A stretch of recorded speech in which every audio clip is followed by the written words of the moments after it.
துர்கா, காலை நல்லா உதறி விடு. ஒன்னும் இல்ல. ஏ துர்கா, என்ன ஆச்சு? என்னாச்சு? என்ன துர்கா? ஷோ, கையில ஏதாவது அடிபட்டு இருக்கா? Sorry sir.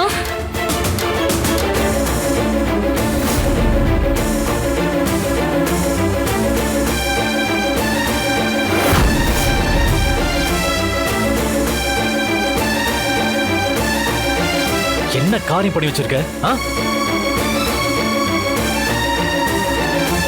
வந்திருக்கிற கெஸ்ட் எல்லார் மேலயும் ஜூஸ் சிந்தி இருக்க.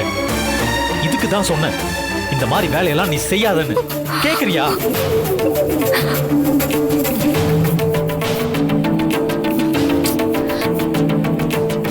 ஃபங்க்ஷன்ல சின்ன தப்பு கூட நடந்துடக்கூடாதுன்னு நான் உங்ககிட்ட சொன்னானா இல்லையா?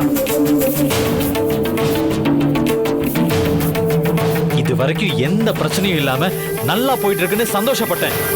இதெல்லாம் யாரோ ஒருத்தர் செஞ்சிருந்தா கூட நான் மன்னிச்சிருப்பேன். ஆனா பொறுப்பா இருந்து கவனிக்க வேண்டிய நீ இதை செஞ்சிருக்க. அறிவில்லை உனக்கு?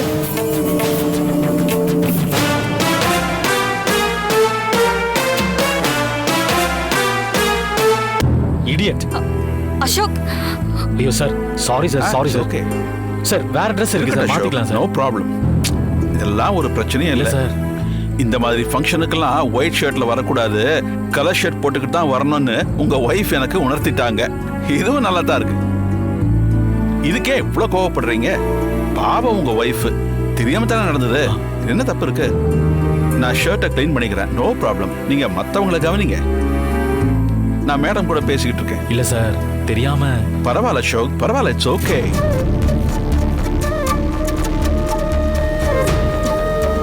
துர்கா, அசோக் கோவப்படுறான்னா நீயும் அதுக்கேத்த மாதிரி நடந்துக்கிற. கொஞ்சம் கவனமா வந்திருக்கலாம்ல. சரி விடு, இப்படியே நிக்காம உள்ள போய் ட்ரெஸ் சேஞ்ச் பண்ண. அண்ணி, ட்ரெஸ் சேஞ்ச் பண்ணிட்டு உள்ளே இருக்க சொல்லுங்க. மறுபடியும் இந்த பக்கம் வர வேண்டாம்.